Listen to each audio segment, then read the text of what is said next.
তো হ্যালো বন্ধুরা, তো আজকে তোমাদেরকে দেখাবো আমি এই যে পার্টস দুটো, এটা হচ্ছে বাটির পার্টস, হ্যাঁ, ব্লাউজে। তো এটা আন্ডারগ্রাউন্ড সেলাই কিভাবে করে।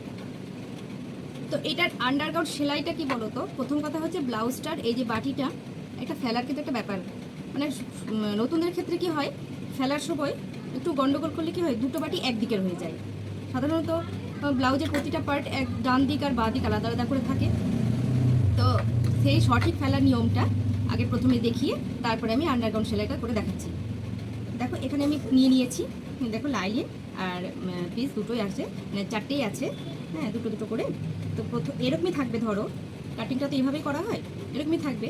তো এটা এবার আমি কিভাবে ফেলবো আর সেলাই করবো। তো প্রথমে দেখো এই যে এটা লাইলিনের দিক থেকে নিলাম। আচ্ছা আচ্ছা, ঠিক আছে, আমি লাইলিনটাকে নিয়ে আলাদা করে নিলাম, নাও আরও সহজ করে দিলাম। এই যে লাইলিনটা আছে, লাইলিনটাকে আমি এই হাত থেকে, মানে এই যে কোনাটা দেখছো না, এই চওড়া দিকটা না, এই যে এসে যে কোনাটা আছে, এই কোনাটা ধরলাম, ধরে এইভাবে উল্টালাম। একটা কিন্তু দেখো উল্টাইনি, একটা উল্টেছে, একটা উল্টালাম, এটা কিন্তু যেমন ছিল সেরকমই থাকলো। এবার ব্লাউজের পিসটার ক্ষেত্রেও কিন্তু তাই, দেখো একটা আমি উল্টালাম আর একটা আমি উল্টাবো না,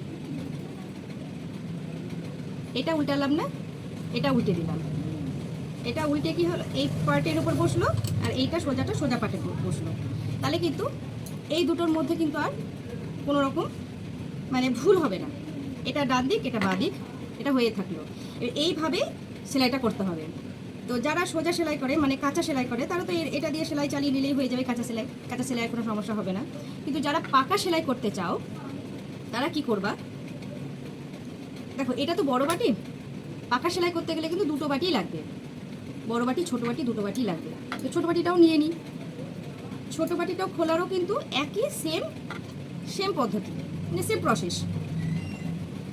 এই যে দেখো এটা ছোট দিক, দেখো ভালো করে দেখো, একদিক ছোট আছে, এটা বড় এটা ছোট, দুটো আছে। বাটির যে ছোট বাটিটা হয় সেটার একদিক ছোট হয়, একদিক একটু বড় হয়, শেপ অনুযায়ী। তো আমি বড় দিকটা ধরলাম আর ছোট দিকে উল্টালাম, এটারও তাই একটা উল্টালাম না, একটা উল্টালাম। তারপরে লাইলিনটাও, এই পিসটাও কিন্তু তাই হবে। দেখো যেটা উল্টিয়েছি উল্টানোর উপরে রেখেছি, যেটা উল্টাইনি উল্টানোর উপরে রাখলাম, তাহলে কিন্তু আর কোনো সমস্যা হবে না। এবার এবার এবার এটা যদি তোমরা মানে কাঁচা সেলাই করো তাহলে তো কোনো সমস্যাই নয়, ঠিকই আছে। এবার পাকা সেলাই করার ক্ষেত্রে কি হবে, পাকা সেলাই করার ক্ষেত্রে দেখো এইটা এই পার্টে হবে আর এইটা এই পার্টে হবে। তো আমি একটা পার্ট নিয়ে তোমাদেরকে দেখিয়ে দিচ্ছি। দেখো এই পার্টটা, দেখো একটা লাইলিন তলে একটা লাইলিন ওপরে, এইভাবে সেট হয়। একটা লাইলিন ওপরে আছে আর বড় বাটির লাইলিনটা তলে আছে। তো দেখো প্রথমে এই যে লাইলিনটা আছে, লাইলিনটাকে আমি উঠিয়ে নিয়ে তলে দিয়ে দিলাম, তলে দিলাম। এটা কি হলো, দুটো লাইলিন এক জায়গাতে হয়ে গেল, দুটো লাইলিন এক জায়গাতে হলো, দুটো কাপড় এক জায়গাতে হলো। কোনো সময়তেই কিন্তু ছেড়ে দেবে না, ছেড়ে দিলে কি হবে, ভুল হয়ে যাবে। এটাকে সঙ্গে সঙ্গে একটু সেলাই করে নেবা।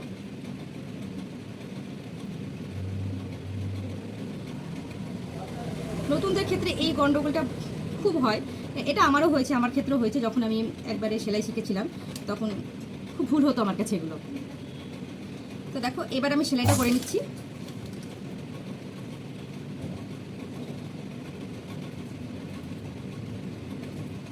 দুটো লাইন এক জায়গায় থাকবে আর দুটো কাপড়ের পিস কিন্তু একদিকে আছে। এবার যতটা আমি সেলাইয়ের জন্য রেখেছি ততটাকে ধরে এটা আমি সেলাই করে নিলাম। আর সবসময় ডবল সেলাই দেবে, সবসময়ের জন্য ডবল সেলাই। আমি একটা সেলাই দিয়ে নিলাম, দেখো আর একটা সেলাই দিয়ে নিলাম।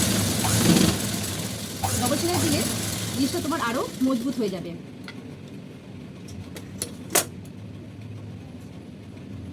দেখো এরপরে এটা এরকম ছিল, আমি প্রথম থেকে দেখিয়ে দিচ্ছি। এটা এরকম সেলাই করলাম, দেখো এরকম সেলাই করলাম।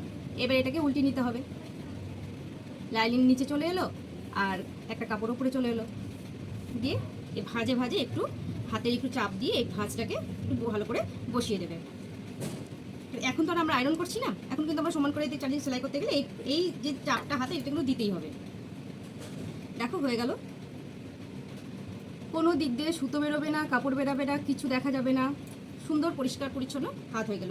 এবার কি করবে, এইটাকে টোটাল রাউন্ডে যা যেরকম কাটিংয়ে আছে সেরকম কাটিংয়ে সেলাই করে দেবে।